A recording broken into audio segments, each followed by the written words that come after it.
Olá pessoas, né? Hoje a gente vai tratar aqui um pouco sobre relatividade especial barra restrita, né? A relatividade estudada pelo Einstein, né? Não só pelo Einstein, mas o Einstein foi o principal nome, foi o cara que formulou, né? A tão famosa teoria da relatividade, né? Recebeu esses dois nomes, né? Especial e restrita. Por quê? Porque ele postulou isso daqui em 1905, né? Em 1905, certo? Só que aí futuramente, lá em 1915, ele completa essa teoria, postula também a relatividade geral. Hoje a gente vai nos ater aqui especificamente a conceitos básicos para explicar futuramente as relações da dinâmica relativística, né?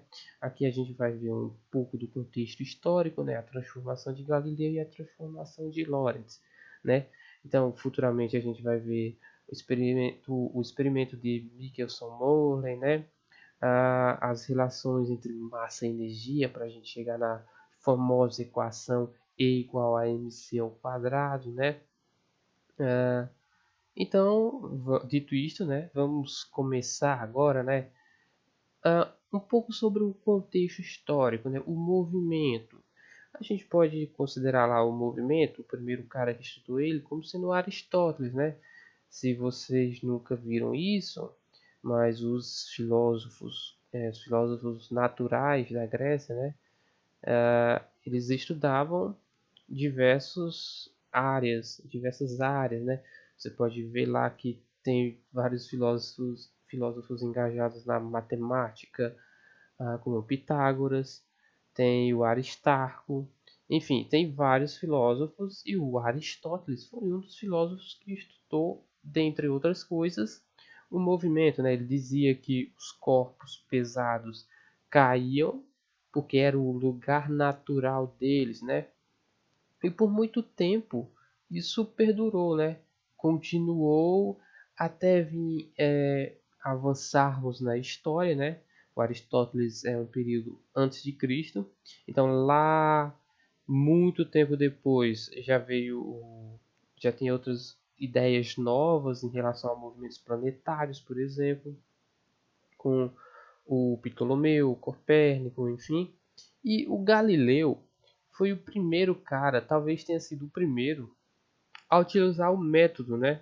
Que o Galileu, para quem não sabe, o Galileu Galilei lá, ele ele fazia experimentos, né? Ele fez aquele experimento da queda dos corpos, o experimento do pêndulo. Então, ele foi um cara experimentalista estudou o movimento e a relatividade está ligada, né, ao estudo do movimento em si, certo?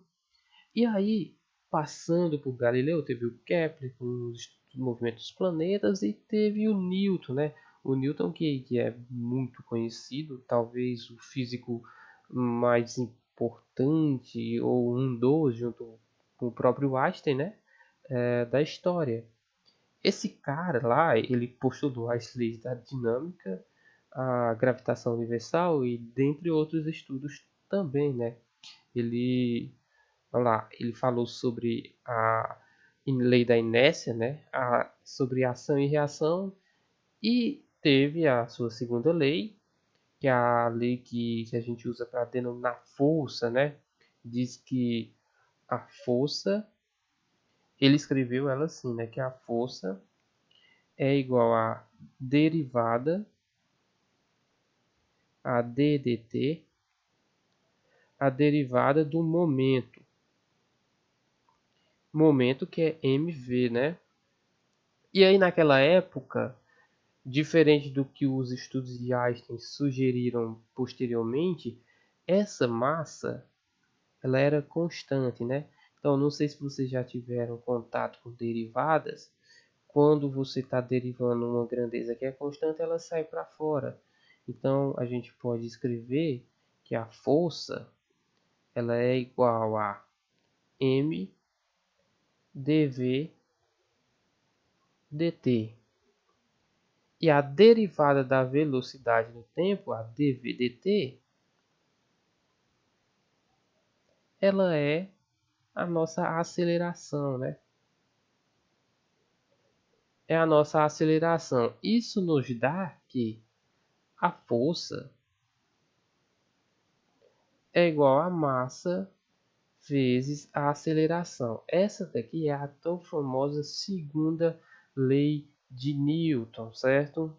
Então, o Newton foi um cara muito engajado nos estudos da física de várias áreas e ele foi propriamente o primeiro cara a falar sobre relatividade, né?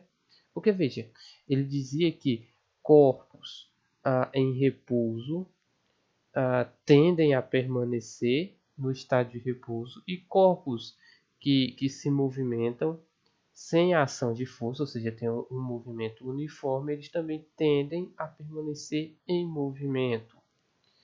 Isso perdurou por muito tempo, né? Na verdade, as leis da dinâmica de Newton, elas são válidas, elas são leis, né? Porque elas são comprovadas com experimentos, certo? Mas aí, durante um tempo, o que aconteceu? Posteriormente a Newton, veio um cara chamado Maxwell, né? O Maxwell. E o que o Maxwell fez? O Maxwell foi um físico que estudou o eletromagnetismo, certo? E aí, veja, as leis da física elas têm que ser igual para todos os referenciais, certo? Ou seja, as leis da física elas têm que ser iguais para todas as coordenadas. E o que acontecia é que as equações de Maxwell, né, elas não obedeciam à transformação de Galileu.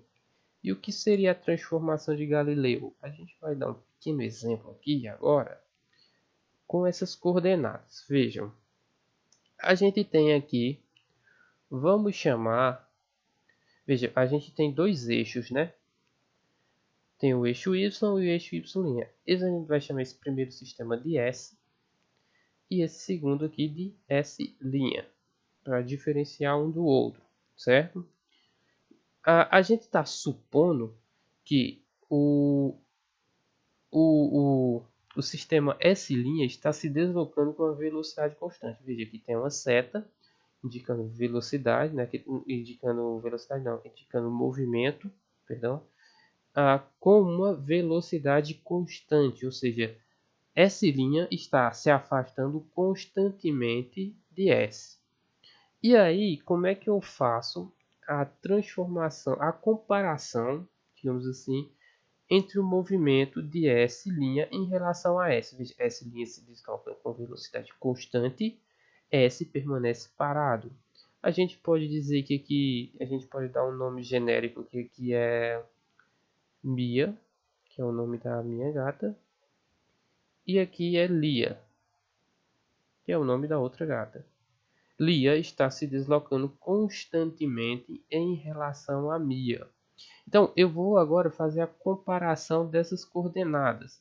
Veja, a gente vive em 4 dimensões. A gente tem comprimento, largura e profundidade, digamos assim. Ou seja, aqui a gente está representando por y, z e x. Y', z', x'. E o tempo, né? O tempo também é uma coordenada. Essa linha se desloca em um determinado tempo, ok? Então, o que a gente vê? Está vendo aqui que Lia ela está se deslocando constantemente no eixo x. Então, eu posso afirmar que y é igual a y', né? Y é igual a y' porque eles não se alteram. A mesma coisa serve para z.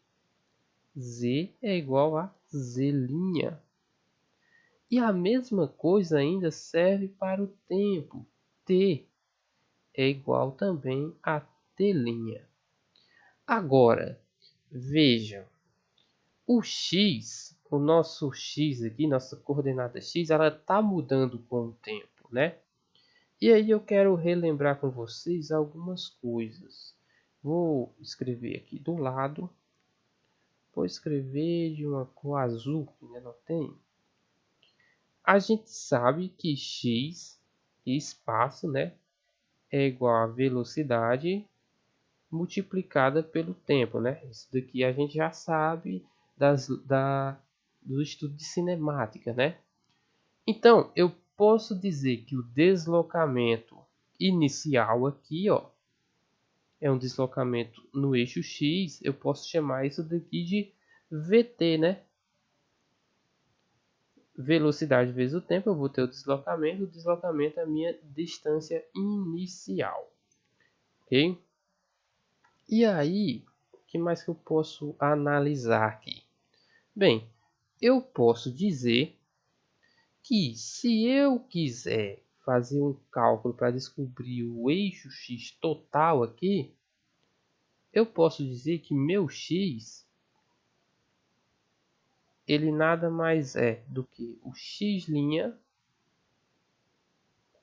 Veja, X', meu X' aqui, o X' ele começa aqui, ó, no 0', ok? E aqui é o meu zero normal.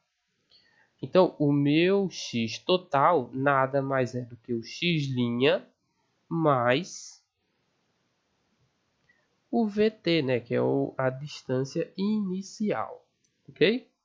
Então, isso daqui é a transformação de Galileu para o espaço, ok? E aí, eu posso brincar aqui com isso um pouco, né? Posso matematicamente aqui fazer algumas coisas. Por exemplo, eu posso dizer que o x' ele é igual a x menos VT, né? Eu só inverti de um lado para o outro, mudei os sinais. Passei o x' para cá, ele fica negativo. Passei o x para lá, ele fica positivo. Multiplico por... ele fica negativo, perdão.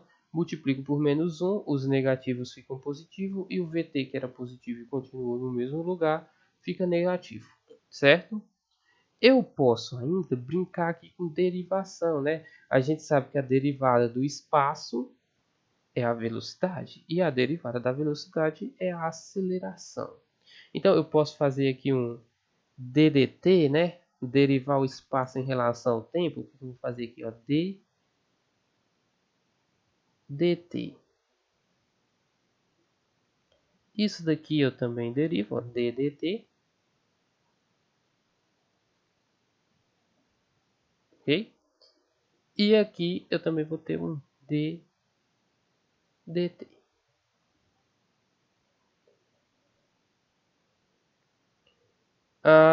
Veja, a velocidade é constante, a gente já sabe, eu acabei de explicar que quando é constante sai para fora. dt sobre dt vai ser 1, né?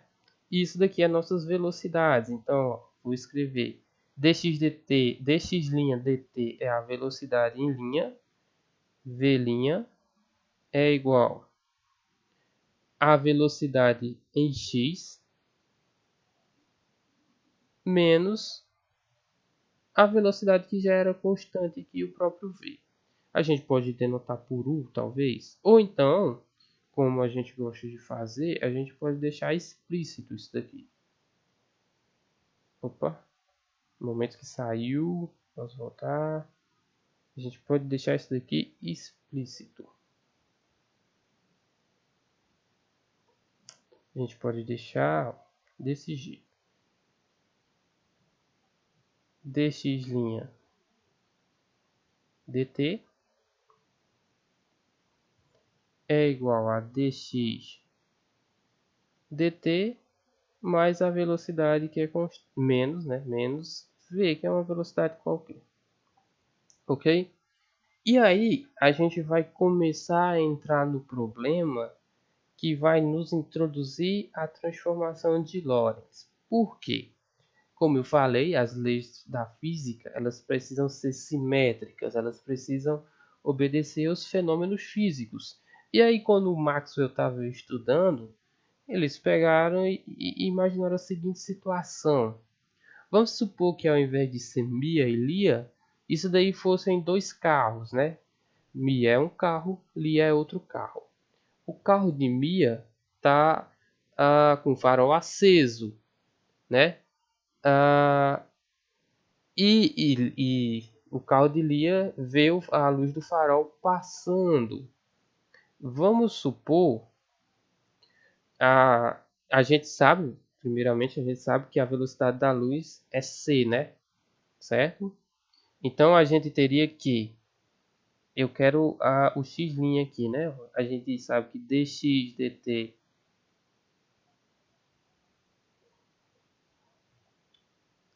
é igual. A gente sabe que esse dx dt, que representaria a velocidade do carro, seria c, né? Esse c é 300.000 km por segundo. Opa.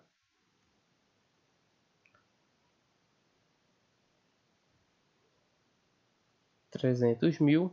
E a gente vamos supor que esse v, a velocidade do carro de Lia, era 100.000. Estipular um valor bem grande, né? 100, 10.000, 100.000. Vamos supor que é isso. Então, analogamente, eu faria essa subtração e diria que a velocidade da luz que ultrapassou seria 200.000. Só que aí a física ela é feita de teorias que possam ser comprovadas por meio de experimentos. E aí nos experimentos estava errado, né? Estava dando que a velocidade era nula.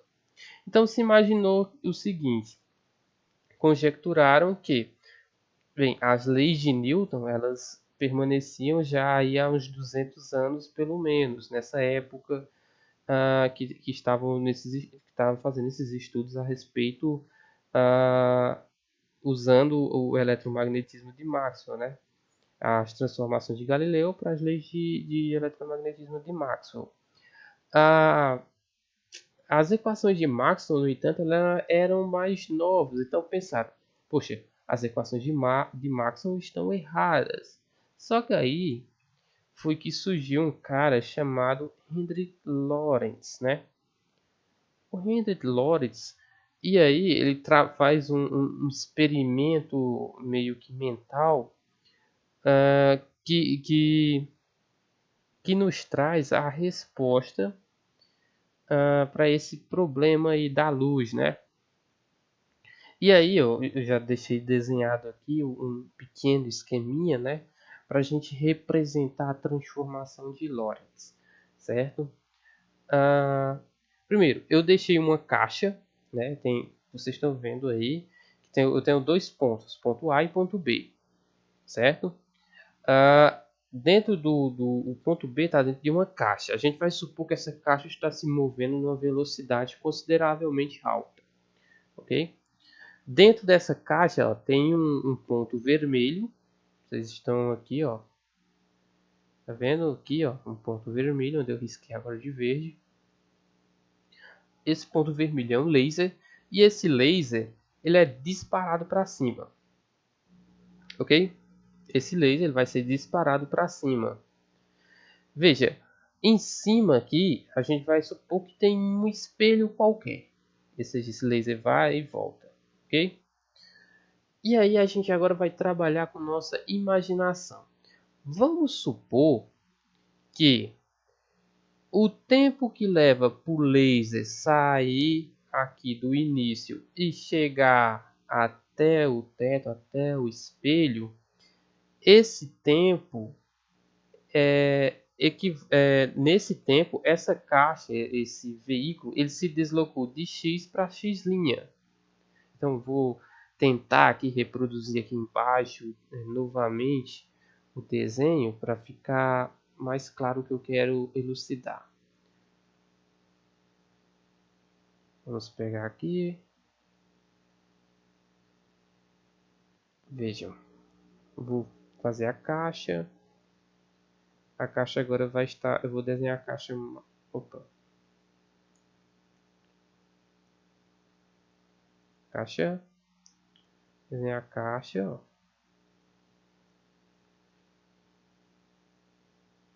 Veja que B está dentro da caixa, né?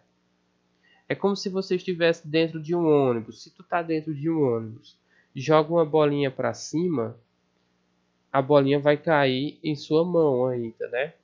Mas enquanto a bolinha sobe e desce, se o ônibus estiver andando, o ônibus vai ter se deslocado um certo espaço. Então, para você, a bolinha fez uma trajetória normal. Agora, para o referencial que está fora do ônibus, a bolinha vai ter feito outro tipo de movimento, e esse movimento é devido ao deslocamento do ônibus, certo? E é exatamente o que acontece aqui na nossa situação.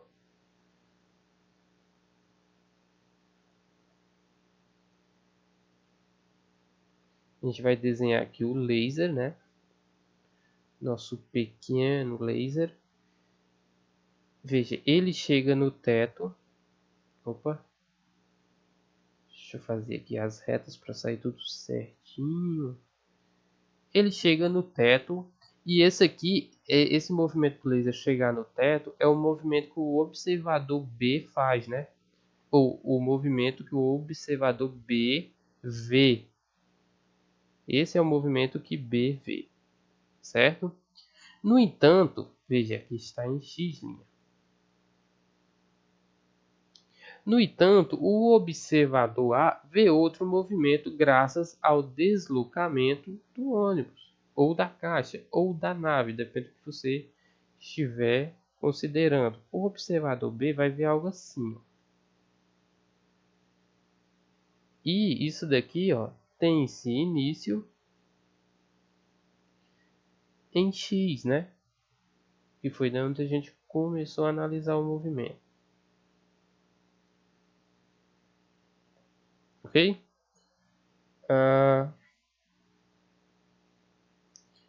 Veja, aqui a gente pode fazer uma pequena relação matemática simples, né? Veja, eu tenho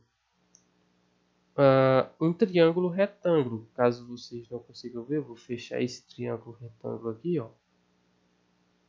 Veja, eu tenho um triângulo retângulo. Qual é a relação que esse triângulo retângulo tem?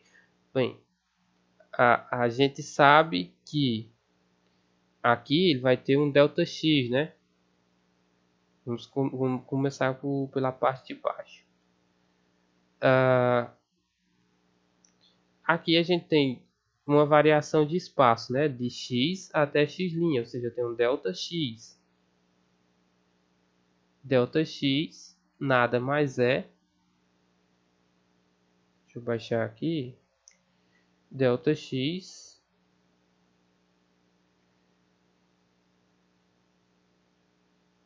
é igual a velocidade vezes o tempo, certo? Aqui em cima a gente tem outra relação. Aqui em cima a gente vai ter a velocidade que a luz tem para sair do laser e ir até o espelho. A velocidade da luz a gente sabe que é c, vezes um tempo que a gente vai denotar como t'. E aqui a gente tem também a velocidade da luz, né? Porque isso daqui a gente está representando o movimento que a luz fez em relação a A, vezes o mesmo tempo do deslocamento, ct, certo?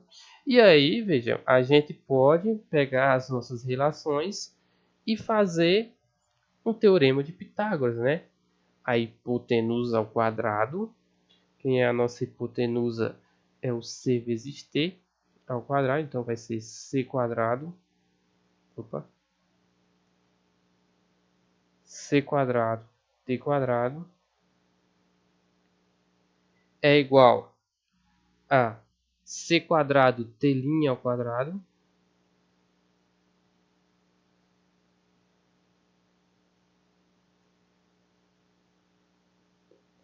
mais nosso v quadrado t quadrado, né? Ou seja, eu peguei todas as as nossas informações e já coloquei elas ao quadrado para facilitar, né? Aqui, o que eu posso fazer? Eu posso pegar nossos valores que tem t e colocá-los de um único lado da equação, né? Porque tem um telinha ali, eu vou isolar o telinha. Então eu vou ter que c quadrado, t quadrado é menos, né? Esse daqui vai para o outro lado, v quadrado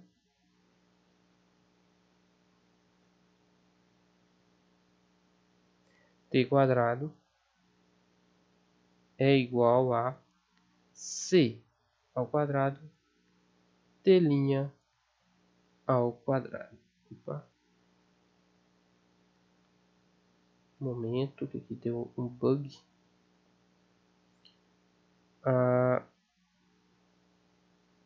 Quadrado. Ok? Continuando, o que a gente pode fazer aqui?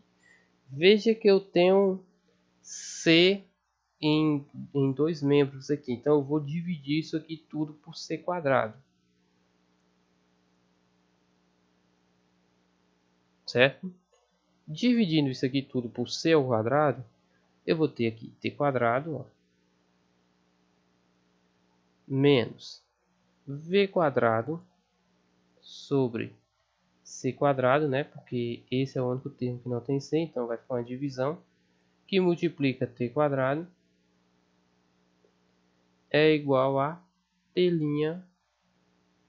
ao quadrado, ok? Aqui a gente pode botar o t em evidência, o t quadrado no caso em evidência, então eu vou ficar aqui t quadrado que multiplica 1 menos v quadrado c quadrado igual a t' ao quadrado, né? E aí o que eu faço? Eu posso passar esse fator aqui todo que está multiplicando por outro lado dividindo. Então eu vou até mudar de cor, vou ter que meu t quadrado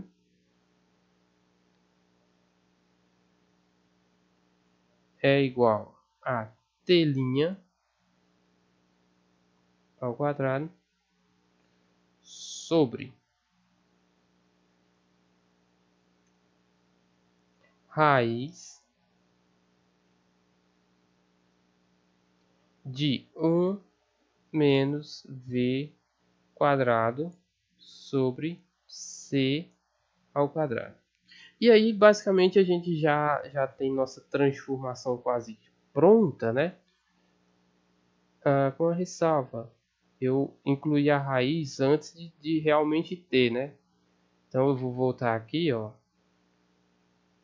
Vou voltar aqui porque eu antecipei, dei um spoiler, né? Fiz direto. Isso daqui é 1 menos v ao quadrado sobre c ao quadrado. Agora sim, eu tiro a raiz dos dois lados, né? Então, se eu tirar a raiz aqui, ó, e a raiz aqui, o que vai acontecer? Esse quadrado corta com a raiz e esse quadrado também corta com a raiz. Embaixo não cortará, então eu vou ficar com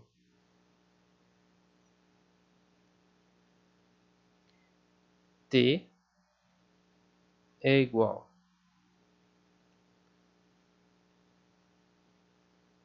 a t'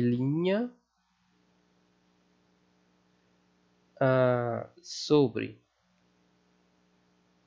a raiz de 1 menos v quadrado sobre c ao quadrado. Essa é a famosa transformação de Lorentz, certo? E aí, o que ela nos dá? Ela nos dá a famosa dilatação do tempo, né? A dilatação do tempo. A gente pode ver aqui num exemplo. Vamos supor, né? Vamos supor o seguinte caso. Isso não existe, né, ainda, né? Mas vamos supor que uma nave que sai da Terra viaja a uma velocidade igual a 80% da velocidade da luz, né? 80% é 0,8 c. E aí eu vou viaja por 10 anos, né? Então o nosso telinha, referencial telinha, vai ser igual a 10 anos. Vocês vão subentender que é 10. E aí eu quero saber, aí você pode também aplicar o paradoxo dos gêmeos, né? Vamos supor que o T é para representar o gêmeo que fica na Terra e o T' é o tempo que a nave está viajando em 80% da velocidade da luz, certo? Então o T' representa o gêmeo que viajou, o T o gêmeo que ficou na Terra, certo? Então a gente vai ter aqui, ó, vamos substituir na nossa fórmula que o T ele é igual a 10, né? Sobre raiz de 1 menos, vou botar aqui entre parênteses, 0,8 c, né? 80% da velocidade da luz ao quadrado sobre c ao quadrado, certo? Então esse quadrado vai aplicar para tudo que está dentro de parênteses. Então vai ficar algo do tipo, ó, 10, vou só repetir aqui, ó, 10 sobre 1 menos 0,8 ao quadrado é 0,64 c quadrado sobre c quadrado. A gente corta o c quadrado. 1 menos, agora eu vou fazer isso aqui direto, né? Opa, cortei a linha aqui. Deixa eu repeti-la.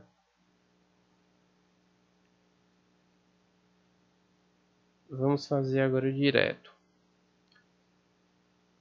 10 sobre